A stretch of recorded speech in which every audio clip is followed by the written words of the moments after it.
10 дугаар бүлэг Нүдэн нээсэн хан хөвгүүний 36 дугаар зүйл ийн химээ миний сонсон нэгэн цагт ялж төгс нөхцөн бурхан ялгуугч хан хөвгүүний цэцлэг итгэлгүй эдийн өглөгтийн хотод баясгалант хүрээнд суун агаад олонход ардад ном үзүүлмүй.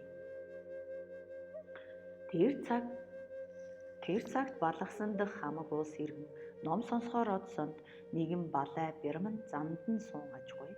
Тэр балай бэрмэн тэд иргэнийг түргэнээ явахыг сонсоод та өтөр хааш одох буй хэмээн асуусан тэдгээр хүн өгүүлрэн.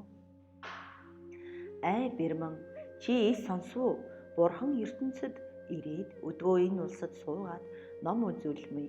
Бурхан ертөнцид учрахуяа маш бэрхийн тулд бид бээр бурханаас ном сонсохоор одмой хэмээн өгүүлсэн тэр бэрмэн нь 8 зүйл дуунд маш мэргэн болсон ажгүй. Хүний дуун гараад сац хишиг ба хэдий чинээ өн наслахыг ухах бүлгөө. 8 зүйл дуун аль хэмээвээс хатан хараа шувууны дуун мэт ба хэрээ мэт дуун ба сөөсөн дуун ба зааны дуун ба морины дуун ба луун дуун ба хонхны дуун ба эсрүүн дуун лугаар 8 ба хатан харааны дуун мэд өгүүлэгчд няцгаар үгүй үйлдсэн ачийг үл хариулъё. Хэрээний дуун мэд өгүүлэгчд нь хилэн тавирт болоод алах үед баясаад нэгүүлсэхгүй үгүй болоо. Сөөсний дуун нь эр хүн эм хүний дуунаар өгүүлэхгүй ба эм хүн эр хүний дуунаар өгүүлэх бөгөөд тэр нь хишиг үгээгүй болоод муу язгуурт болоо. Зааны дуунаар өгүүлэгчд бүтэн мөн чанараар шудраг болоод ураг садандаа тус хүргэн сэлгэгч болоо. Морины дуунаар өгүүлэгчд өгүүлэхээ мэргэн ухаан баригч бөгөөд хааны багш болоо. Луун дуу мэт өгүүлэгчд нь ойлугаа төгөлдөр болоод номн мэргэн болоо. Хонхны дуун мэт өгүүлэгчд эд таваарт баян болоод олон 100 мянган лан алтыг хадгалагч болоо. Эсрүүн дуун мэт өгүүлэгчд нь буян хишиглүгээ төгөлдөр болоод гэргийт хүн бөгөөс чакравардын хаан болё. Тойн болгоос магад бурхны хутгийг олё. Тэр цагт тэр бэрмэн тэдгээр хүнд ийн өгүүлрэн. Би дуунд маш мэргэн буй за. Үнэн магад бурхан буйл бөгөөс эсрүүн дуунаар зарлаг болмой за. Та намайг биер хөтөлж авч оддугай хэмээн өгүүлсэнд тэдгээр иргэн тэр балай бэрмэнийг хөтөлж одсонд тэр бурхны тэр зүгт ойр хүрсэн цагт бурхан эсрүүн эгшгээр номлохыг сонсож сохор бэрмэн маш баясан биширснээр хоёр нүд нь нээгдэж 32 бэлгсээр чимсэн алтан мэт бурхны бие наран мэт маш тодорхой үгийг үзэж бүрэн. Бурхны хүлд оройгоороо мөргөөд цаглашгүй баясгалан түүсгээд бурхан бээр түүнд ном үзүүлснээр тэрээр бурхныг машад биширсэнд 20 түмэн нүгэл хилэнцсийг бараад үргэлжид орсны үрийг олж бэлгийн нүдэн лүгээ төгөлдөр болсонд тэр бэрмэн нь бурханд ийн химээ намайг тойн болгон сойрох хэмээн өчгөөс бурхан ийн химээн зарлаг болруу. Ай бэрмэн чи чин сайн химээн зөвшөөсөн төдий тэр бэрмэн аяг тахимлаг болсон. Бурхан бээр түүнд ямарваа номыг үзүүлснээр дайныг дарсны хутгийг олов. Тэр цагт олон нөхөд сэжигт болсон наснаа төгөлдөр ананд суурнаасаа босож алгаа хамтдгаж ялж төгс нөхцөн бурхнаа ийн химээн өчөв. Бурхнаа олон амьтнаа тусалсан дотор сохор бэрмэнийг үлэмж нэгүүлсэнд тэр сохор бэрмэн нь махны нүдийг бээр олоод бэлгийн нүдийг бээр олов. Бурхан андад зориг болров. Энэ сохор бэрмэнийг ганц өдгөө нүдэд болгосон бус буй за. Нөхцөн цагт бээр нүдэд болгосон буюу ананд учруу. Бурханаа нөхцөн цагт хэр мэт нүдэд болгосныг сайтар номлон сойрхоо хэмээн өчгөөс бурхан зарлаг болров. Эрт урд тоо томшгүй дэнсэлгүй сэтгэшгүй галгын урд нь замбуу твд Бугалада нэрт нэгэн улсад нүдэн нээсэн нэрт нэгэн хаан бүлгөө. Тэр хаан нь хад ба уул ба давхар хүрээ хийгээд 40 бээрийн газраас янагш үзхийн тулд нүдэн нээсэн хэмээн нэр өгдөв. Тэр хаан 8 түмэн 4 мянган өчүүхэн хаалыг эзлэгч бүлгөө. Тэр хаанд 2 түмэн орд харш хийгээд хатад бүлгөө. 500 хан хүүгүүн бүлгөө. Их хан хүүгүүний нэр нь сайн Шагшабад хэмээгдэв. Тэр хаан нь ёсоор төрийг тэтгэхийн тулд хамаг улсыг ганц хүүгүүн лүгээ адил сэтгэх бүлгөө. Тэр цагт тэр бээр цагт ур ороод тариа төмс элбэг болоод хамаг улс иргэн инх жаргав. Тэр цагт хаан нь нэгэн аглагч суугаад ийн сэтгэмүй. Би урд заяа буйны ачаар хүний хаан болон төрөөд эрдэн ба их эд агуурс болоод хамаг бүгд зарилгийг минь үл даван ажгүй. Тэр мэд зөөлөн өвсийг салхиар хийсгсээр салхины ирээр унахгүй лугаа адил болоо. Энэ төрөлд би хойд төрлийн үйлийг Иесусээс магад зовх болмой за. Үлгэрлвэс тариач хүн хавар эс тариас намарт авахгүй дадал. Би бээр энэ төрөлд хамаг эс цацваас хойд төрлийн намарт авахгүй үгийн тулд өдгөө би залхалваас үл болмой. Буйны тариаланд хөрөнгө цацсугаа химэн сэтгэж түшимдэд ийм химэн зарлаг болов. Түшимдээ та бүгд хамаг сангуудыг балгасны хаалга ба их олон хүний харахгүй зам дээр зөөж овоолж тавиад хамаг амьтанд өглөг өгтөгөө. 8 түмэн 4,000 өчүүхэн хаадыг хамаг сангууд бээр өглөг өгтөгөө хэмээн захирдаад алтан дувааз байгуулад их тунхаг тархав. Замбуу твдэх тойн ба бярман ба гойлонч ба өвгөн ба өвчтөн хамаг хүн иртүгэ. Та ав айлыг хүсвээс хамаг сангаас таны хамаг хүслийг хангах бүлгөө хэмээн тунхаг тархаасанд төдий хамаг бүгд тэр оронд хураад өглөгөөр хангуулсанд тэд бүгдээр хааныг магтаад сайн их шиг дуурсгав. Тэр цагт Балада Варна нэрт хязгаардах нэгэн өчүүхэн хаан нүдэн нээсэн хааны зарилгаар үл явн нүгэлт үлийг үлдэгч хаа болгоо. Тэр өчүүхэн хаанд Лодари нэрт мэрэгэн ойт нэгэн түшмэл бүлгөө. Тэр түшмэл нь өөрийн хаанд ин химэн өчөв. Хаан эзэн минь догшин авирт болоод урд хойтыг үл сэтгэх ажгүй. Хойно гимшиглэнт болмой. Нүдэн нээсэн хаан нь химээвээс их нэгүсгүй бүхийн тул Замбуу твийн хамаг бүгд тэр хааны ачаар жаргаж хамаг өчүүхэн хаад бээр түүний зарилгаас үл даван ямагт түүний зарилгаар явснарнд 8 үйст хүртэл жаргаланд болё хэмээн өчвөл тэр хаан нь тэр түшмэлд уурлаад түүний үгээр эс явсанд тэр түшмэл сэтгэлээ үл баясан ин хэмээн сэтгэв. Хаан минь нүгэлт үлийг үлдэхүйд би бээр тус төгсийг өчвөөс үгийг минь буруушаан уурлах ажгүй. Өдгөө бээр хамаг улс иргэн лүгээ эвлэн ээлж хааны зарилгаар бүү явтугай хэмээн сэтгээд хамаг хүн лүгээ зөвлөлдөн үгсийг хаан сонсож төдий хаан цэрэг хураагаад тэр түшмэлийг барихуд тэр түшмэл бээр түүнийг мэдээд нэгэн сайн морь унаад дутаав. Түүний хойноос цэргүүд нэхэж хөөгөөд гүйцэнд тэр түшмэл мэрэгний тул 15 хүнийг харуулж алав. Төдий тэдгээр хэлж ис чадсанд тэр түшмэл бээр нүдэн нээсэн хааны улсад хүрээд нүдэн нээсэн хааны дэргэд одоод мөргөж алгаа хамтадгаж үгсийг дэлгэрэнгүй өчсөнд хаан бээр машид баясаад түүнийг түшмэлийн зэрэгт оруулав. Тэндээс тэр түшмэл хаанд ин хэмээн учрав. Хаана хязгаардах тэр өчүүхэн хаан нь хаан чиний зарилгийг давж онц нүгэлт үлийг үлдэх бүлгөө хэмээн өчвөөс хаан хамаг түшмэлд зарлаг болров. Хязгаардах тэр нүгэлт хаан нь манд харьяат буюу хэмээн асууваас түшмэд өчрөв. Хаан эзэн минь тэр нүгэлт хаан чиний улс бүлгөө хэмээн өчвөөс төдий хамаг түшмэд ээлтэн зөвшөлсөж хамаг цэргийг хураагаад тэр хаанд мор зугаа хэмээлдээд их хаанд тэр учир шалтгааныг өчсөнд хаан зөвшөлдсөн. Төдий босож ирсэн тэр түшмэд удирдаж цэрэг мордохыг завдсанд хязгаардах тэр хаан бээр цэрэг ирэхийг сонсож сэтгэлээ маш зовоож ямарваа арга мэдгүй болоод хэрт дээлээ өмсөд харанхуй байшинд орж суув. Тэр цаг тэр улсад нэгэн муу бэрман тэр хааны дэргэд ирээд хаан чи юуны тул зовмоо хэмээн асуусанд хаан өгүүлрэв. Бэрман эс мэдвүү Додорын нэрт түшмэл минь босож нүдэн нээсэн хааны улсад одоод тэр хааны цэргийг аваад бидний улсад цэргэлэн ирэхийг сонсоод сэтгэл зовмоо би.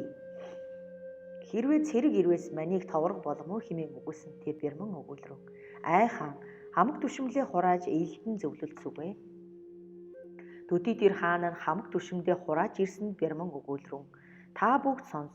Нүдэн нээсэн тэр хаан нь өөрийн эцэг хөвгүн хоёроос өөр бусад юуныг бээр үл тижээ онц өглөг өгөгч буй хэмээн сонсогдов. Энэ улсад нэгэн сохор бэрмэн буй бөлгөө. Тэр бэрмэнийг тэр хааны нэгэн нүдийг гуйхаар илгээсэвгүй. Хэрвээ нүдээ өгвөөс цэрэг үл болмоо хэмээн өгүүлсэнд тэр хаан бээр түүнийг зөвшөөгөөд төдий тэр сохор бэрмэнийг урьхаар илгээв. Тэр бэрмэнийг урьж ирсэнд хаан нь тэр сохор бэрмэнд ий хэмээн өгүүлрэн. Бэрмнэ, надад нэгэн үл бүтэх бөлгөө. Чи түүнийг бүтээх хэрэгтэй байна гэж өгүүлсэнд тэр сохор бэрмэн өгүүлрэн. Ай хаана, хоёр нүдмийн сохор ямар үйл бүтээн чадмуу хэмээн өчвөөс хаан зарлаг болров. Нүдэн нээсэн тэр хаан нь цэргийн аймаг хураагаад энд ирэх үе чимээ сонсогдлоо. Хэрвээ цэрэг ирвээс бид нүдтийн тул тонилмой за. Нүдгүй бэрмэн чи хаан дутаан чадмой. Тэр нүдэн нээсэн хаан нь чандсын хүн юун гуйваас түүнийг өгсгүй хэмээн ам авсан буй хэмээн сонсогдов. Чи тэр хааны дэргэд одоод нүдийг нь гуйтугай. Хэрвээ тэр нүдээ чамд өгвөөс цэрэг бээр үл ирэх болмой за. Чи түүний нүдийг гуйхаар одтугай хэмээн өгүүлсэн тэр бэрмэн өгүүлрэн. Нүд минь зам үл үзэхэл бөгөөс яахан одон чадмуу би хэмээн өчвөөс тэр хаан өгүүлрэн. Ай бэрмэн чи магдаар одох хэрэгтэй. Хүнс ба хэрэглэгт хүнийг бэлдсэвгүй би. Хэрвээ нүдийг чамд өгвөөс би чамд их өглөг өгсөгүй хэмээн захираад бэрмэнийг нүд гуйхаар илгээв. Тэр цагт нүдэн нээсэн хааны улсад элдв зүйл муу ёр болов. Энэ мэт огторгуугаас дуун гарах ба огторгуйн төмөр аянга буух ба од унах ба ой мунхрах ба огторгуйн төмөр аянга буугаад хамаг газруудыг хаглах ба огторгуугаар нисэгч шувуу муу дууны гаргаад хөсөр дуунах ба арслан барс ба чон хийгээд уйлах дуун гараад хүний дэргэд ирээд өнхрөх тэргүүтэн элдв зүйл муу ёр болов. Тэндээс тэр сохор бэрмэн бээр зэргээр тэр улсад хүрээд орд харшийн хаалганд ирээд их дуунаар ийм өгүүлв. Ай хаана, би өөр бус газраас гуйхаар ирсэн гуйланч бүлгөө. Хаан чиний нэр алдар хотолд ийм сонсогдов. Бусад гуйланч хүнийг юун гуйваас түүний хүслийг хангасгай хэмээн тангаралсан ажгүй хэмээн сонсогдов. Би хол газраас амиа хайрлалгүй зовж хаан чамд гуйхаар ирсэн бүлгөө. Ай хаан игэрлийг минь ханган сойрох. Төдий хүн хаан бэр түүнийг сонсоод сац тэр бэрмэнний дэргэд ийн хэмээн зарлаг болров. Ай бэрмэн чи холоос ирсэнд чилэн альж авуу, зоввоо, эсэн минь дээр хурч ирвөө хэмээн баясгалангаар өгүүлээд бас ийм зарлаг болров. Ай бэрмэн чи хааны төрийг хүс мүү, эрднийг хүс мүү, морь ба дээлийг хүс мүү, эдээ ундааныг хүс мүү, өвчнийг ангаах уу, эмийг хүс мүү. Ав айл хэрэглэх бөгөөс тиймийг надаас гуйтугай. Би чиний игэрлийг хангасгай хэмээн зарлаг болсон бэрмэн өгүүлрэн. Ай хаан, Тэнгэрийн тэнгэрт гадаад эд таварын өглөг өгвөөс их буян үл болмой. Дотоод өглөг өгвөөс их ачт үрт болмой. Ай хаана, нүд минь сохорч үн зовов би. Өдгөө хааны нүдийг гуймой. Би хэмээн өчвөөс хаан бэр сонсоод машид баясаж. Ай бэрмэн, нүдээ чамд өгсөгүй хэмээн зарлаг болсон бэрмэн өчрөв. Ай хаан, нүдээ надад сойрхох бөгөөс хизээ сойрхохгүй хэмээн өчвөөс хаан зарлаг болров. Өдгөө 7 хоногт өгсөгүй хэмээгээд төдий 8 түмэн 4,000 өчүүхэн хаадад зарлаг тархав. Өдгөө 7 хоногт нүдэн нээсэн хаан бэрмэнд нүдээ өгмөй. Та бүгдээр золгохоор ирдэгвэ хэмээн тунхаг тархаас нь замбуу твийн хүн тэр тунхагийг сонсоод бүгдээр асар яараад хааны орд харш. Хаан бүхий тэнд одов. 8 түмэн 4,000 өчүүхэн хаад бээр тус тусын нөхөд сэлтлүгээ түргэний хааныг дэргэд одоод өвдгөө хөсөр сөгдөж нүднээс нулимс сууруулж алгаа хамтдгаж ийн химийн өчөв. Ай хаан эзэн минь, замбуу твийн хамаг хүн гагцгүй хаан чамд шүтэж ийн хамгалангаар суумуй. Хаана, нэгэн хүний тулд хамаг бүгдийг твчих нь юун буй хэмээн өчвөөс төдий бас түшмэд ба хатан ба орд харшийн хамаг нөхөд сэлт тэргүүнээ хөсөрт тэлдээд ай хаана, ганц хүний тулд хамаг их улсаа твчих чинь юу болвоо хэмээн их дуунаар уйлав. 500 хан хөвгүн уйлаад ийм өчрөв. Аяа халаг хохой. Хаан эзэг минь, юуны тул ийм муу үйлийг сэдмүй. Манийг бээр аврах шим болмой. Их нэгүсгүй сэтгэлээр нүдээ Үгүй ийм муу үйлийг төвчин сойрох хэмээн өчөв. Бас сайн Шагшаабад нэрт их хаан хөвгүүн нь ийм хэмээн өчөв. Ай хаан эцэг минь, чиний тулд би нүдээ өгсөгүй. Миний мэд хүн өхвээс алзахгүй болмой. Хаан чиний нүд үгүй болоос замбуу твдэх итгэл авралгүй хамаг амьтан хинт шүтмөө хэмээн өчвөөс төдий их хаан бээр өчүүхэн хаад ба хатад ба дүшмэд ба хамаг хөвгүүн ийм хэмээн зарлаг болрон. Ай та бүгд сонс. Би өн орчлонд орчиж тоо томшгүй төрлийг авлаа. Төрөл тутамд үгсэн тэдгээр ясмын овоолвос сүмбэр уулаас бээр өндөр болё. Цоврсон цус минь дөрвөн их далайгаас их буюу. Хөгсөн ихийн сүү минь дөрвөн их мөрнөөс их буюу. Амаргаас хагцаж уйлсан нулимс минь их далайлуугаас ацуу буюу. Амьтан тамд төрөөд дүлэх ба чанах ба огтлох ба хурц мисээр завчих ба жадаар чадлах ба нүдээ ухагдсан тэр тоо томшгүй буюу. Бэрдийн оронд төрж бид гал бадраад бүгд юугээ төлөгдөх тэргүүтэн тоо томшгүй элдв зовлон үзлээ би. Адгуус нь төрөөд нэгнээ идэх тэргүүтэн тоо томшгүй бие хор хомс болгосон буюу. Хүнд төрж бээр цаг бусын өглөөр өгсөн нь тоо томшгүй олон буюу. Насанд хүрч өгсөн цөөн буюу. Зарим тачаангуйн тул нэгнээ алалдан хор хийсэн олон буюу. Гурван ертөнцийн 6 зүйл амьтанд төрөөд тачаангуй урим мөнхийн ирэхээр бие хор хомс болгож төдийгөөр өглөг өгч бурхны хотгийг ирсэнгүй бүлгөө. Маш гэмт муу буртгаар дүүрсэн муу үнэрт энэ бие өглөгт өгөөс маш сайн буюу. За.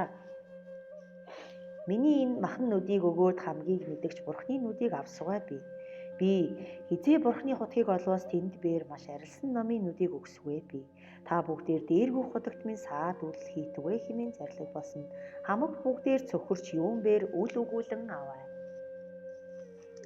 Төдий хаан нь дүшмдийн дотроос нэгэн дүшмэлд миний нүдийг авч өгтвэ хэмээн зарлаг болсонд тэдгээр түшмдийн ин хэмээн учрав.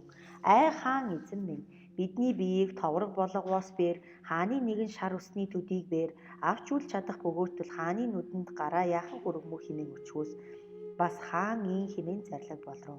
Та бүгдээр нэгэн хавхаар өнгөд газар шагааж үзэгч тийм нэгэн хүнийг ирж авч иртгвэ хэмээн зарлаг болсонд төдий хамаг түшмд тийм ирж тийм нэгэн хүнийг олж ирсэнд хаан бээр түүний гарт хутга өгөөд нүдийг минь гарт тавьтугай хэмээн зарлаг болсонд төдий тэр хүн хааны нүдийг ухаад гарт нь тавилаа.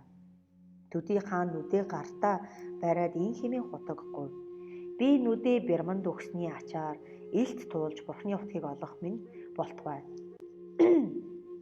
Хэрвээ би илт туулж бурхны хотгийг олох минь үнэн бөгөөс л миний нүдийг сохор бярман нүдэнд дүүрээд сац бярманы нүд үзэх болтугай хэмээн хутаг гуйгаад сац хаан нүдээ бярманы нүдэнд оруулаад сац нүдэд болон үзв. Төдий тэр бярман хаанд ин хэмээн өчөв. Ай хаанаа, нүдээ надад сойрхсноор нүд минь үзэх болов хэмээн өчсөнд тэр цагт огторгуй газар дэнслэн хөдөлснөөр хамаг тэнгэр нар гайхамшигт болж үзвээс ертөнц дэх босодва хаан нүдээ өглөгт өгснийг үзэж дээрх огторгуугаар ирээд тэнгэрсийн эдээр цэцгүүдээр дахиад сайн хэмээн магтав. Тэнгэрсийн хааны дэргэд ирээд босодва хаанд ин хэмээн өчөв.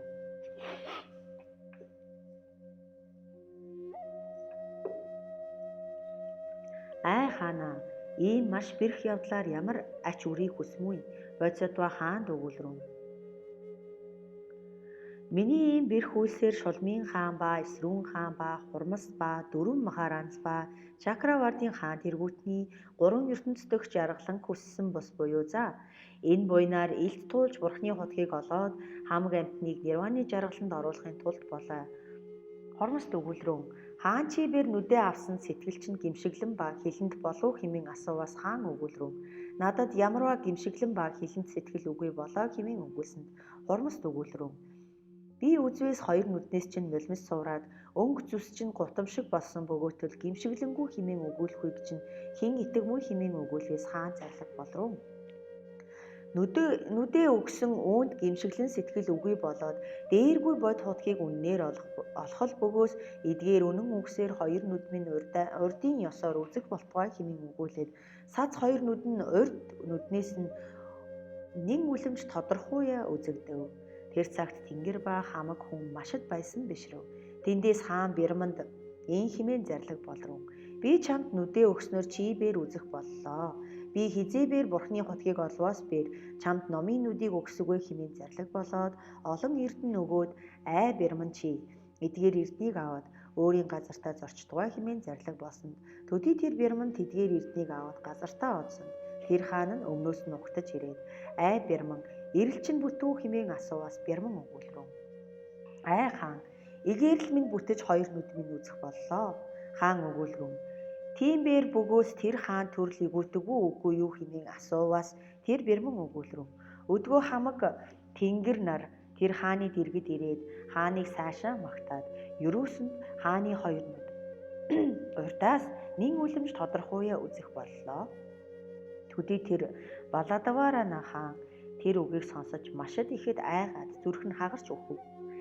Ананда тэр цаг тэр учир дах нүдэн нээсэн тэр хаан нь өдгөө бий буюу тэр цаг тэр учир дах Баладаварана хаан нь Девдад буюу тэр цаг тэр учир дах нүд гуйгч тэр бэрмэн өдгөө дэх дайныг дарсны хотгийг олсон ийм сохор бэрмэн буюу эрт урд бээр нүд өгснөөр өдгөө болтол бэлгийн нүдийг олоод номын тулд хамаг төрөл тутамд бээр бэрх хатуужлаар хатуужж өдгөө илт туулж Бурхны хотгийг олох боллоо. Та бээр ийм сайн үйлд хичээдвэ. Бурхан тийм хэмээн зарлаг болсонд олон нөхөд зарим нь үргэлжид орсон ба нэгэнд харин эрэгч ба харин үл эрэгч ба дайныг дарсан хийгээдийн үрийг оллоо. Зарим нь дээргүй бод худаг дор сэтгэл үүсгэв. Ананд ба олон нөхөд ялж нөгцсөн Бурхны зарилгийг даган бишрээд илт байсваа.